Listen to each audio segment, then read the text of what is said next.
This tutorial will provide you with instruction on operating the Nikon D3S for video purposes. Specifically, we will be looking at camera setup and operation, common pitfalls, as well as preparing for your edit in Final Cut Express 4. For further support and recommended editing workflow, please refer to the tutorial on video editing in Final Cut Express 4.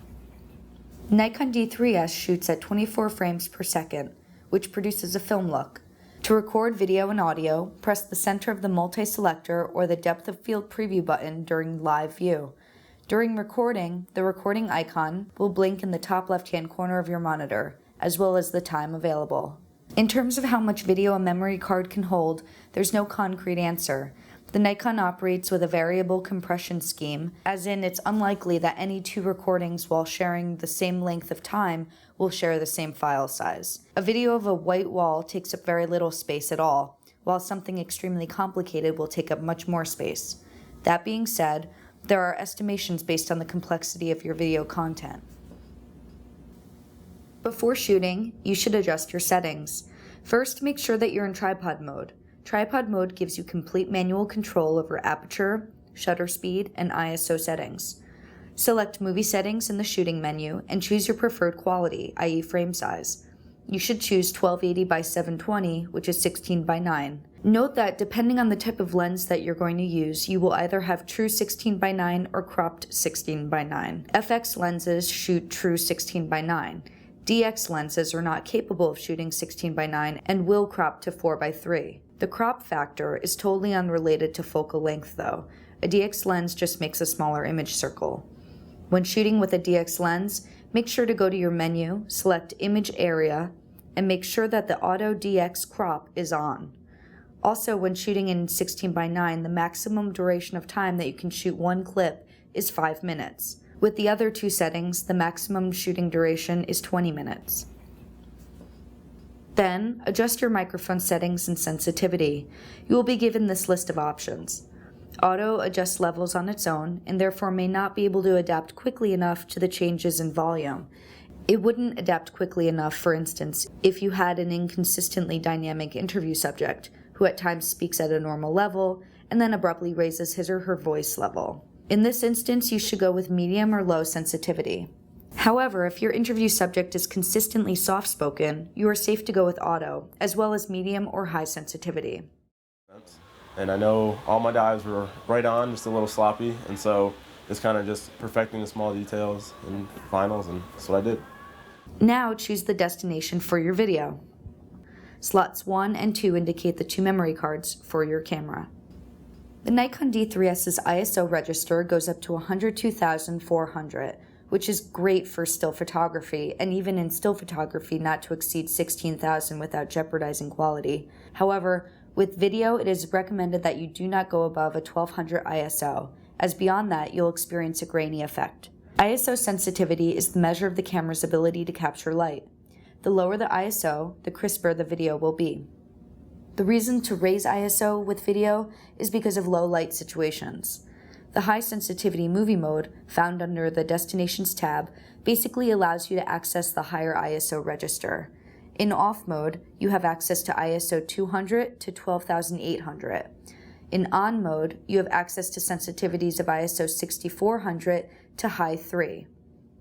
While it is recommended that you do not exceed 1200 ISO with video, if your lighting is so poor that your subject is difficult to see with the naked eye, then as a last case scenario, choose on for high sensitivity mode to access the higher registers. The aperture of the lens is the diameter of the lens opening, which controls the amount of light that is being let in. This is measured in f-stops. The larger the aperture, the more light that reaches the digital sensor. The higher the f number, the less light it allows. In other words, in lower light situations, you should use a higher aperture or a lower f-stop, like 2.8. If manual exposure or aperture priority auto is selected in tripod mode, you can select the aperture for movie recording, indicated by the F icon in your monitor. An M or A will be visible in the monitor. In terms of video, shutter speed is more appropriately the length of time in which the sensor is active for the recording of any given frame of a video. The practical impact of adjusting shutter speed is to decrease the amount of blur exhibited by a subject that is being recorded as it moves through the frame. You can adjust the shutter speed of video capture either before or during the recording process. You can only do so if you have enabled exposure preview by pressing the OK button during live view. The D3S incorporates an exposure preview function that enables more intuitive exposure control during movie recording. This allows you to adjust the aperture, shutter speed, and ISO sensitivity within a controllable range. From manual exposure mode or aperture priority mode, press the OK button to activate exposure preview. Because you can decide the exposure as you visually confirm depth of field and brightness in the LCD monitor, you can carry out your intentions intuitively. And because you can lock the exposure results are not influenced by the scene's brightness. Exposure compensation can be adjusted by plus or minus 3 EV. In order to adjust exposure, just turn the wheel to the right of the AF on button. Zoom is manual. Press the AF on button to focus instantly, or for more control, you should use manual focus. If you press the shutter release button all the way down, you can end recording, take a photograph, and return to live view.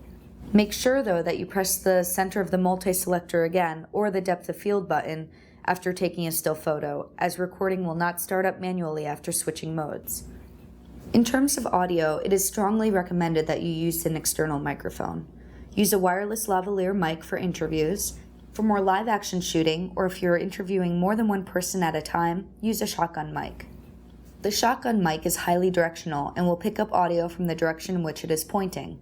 Make sure that if you're depending on the audio from your shotgun mic during a group discussion or a group interview, you can point the camera in the direction of who's speaking. The periphery audio will not get picked up very well. For the lavalier mic, first make sure that both the receiver and transmitter are set to the same channel. When you adjust the channels on the mics, you have to turn the mics off for 30 seconds to reset the channels. Click the transmitter to the subject's clothing, preferably the lapel of a coat or shirt, somewhere along the neckline. Point the mic upward toward the subject's mouth. Don't allow anything to block or scrape against the mic screen. Then, mount the receiver on top of the camera. Similarly, when using a shotgun mic, mount the mic on top of the camera.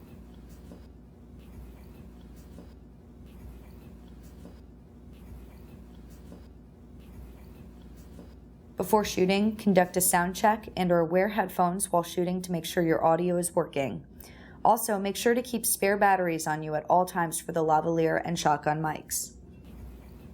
If after shooting you want to check out your clips or begin paring down prior to your edit proper, you can do so in playback. Your video clips can be viewed in the monitor. Simply click the playback button and scroll through your clips with the wheel adjacent to the AF on button, and select the clip that you'd like to preview by clicking the center of the multi-selector.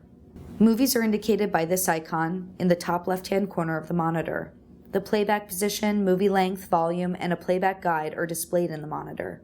Press the multi-selector right to fast forward and left to rewind. The advance or rewind speed doubles each time the multi-selector is pressed. To pause the video clip, press the multi-selector down. To rewind or advance one frame at a time, press the multi-selector left or right while the movie is paused. Keep the multi-selector pressed for continuous rewind or advance. Once you're done shooting your video, you can now move toward bringing your clips into your editing studio.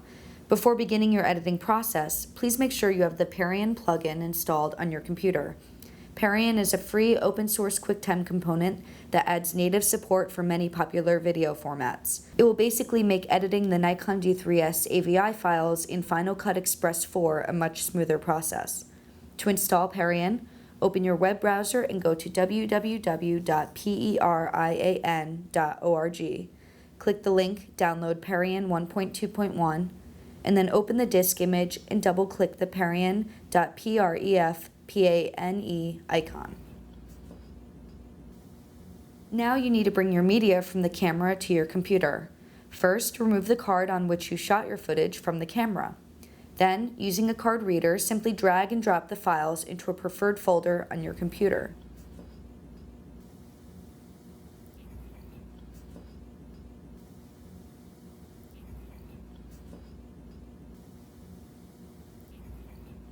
Remember your common pitfalls. Make sure your batteries are charged and fresh for camera as well as external microphones. If you're doing a lot of consecutive shooting, make sure to keep one battery charged or charging if possible while shooting with the other battery. Make sure that once your interview subject has the lavalier mic transmitter in his or her possession, he or she should not touch or play with the mic during the interview. He or she may risk turning the mute button on, for example, or accidentally shutting the mic off altogether. If you're wearing headphones while shooting, you will be able to hear any audio discrepancies that may arise. When changing modes from video to take a still photo, remember that you must press the center of the multi-selector to begin recording again, as it will not start up manually after changing modes. Remember to stay under 1200 ISO when shooting video, unless lighting is so poor that your subject cannot be seen with the naked eye. Last resort option is high sensitivity movie mode. Remember the differences between DX and FX lenses, as this will determine the visual information you provide within the frame. Remember that with DX lenses, your most important visual information should fall within the 4:3 frame, as the 16:9 frame will be cropped down to such. Remember that when shooting in 16:9, your clip duration is 5 minutes or less. After 5 minutes of shooting, the camera will stop recording. Make sure that after 5 minutes has passed, you remember to press the center of the multi-selector to start recording another clip, as this will not occur automatically. Now you are ready to edit. For further support and recommended workflow, please refer to the tutorial on video editing in Final Cut Express 4.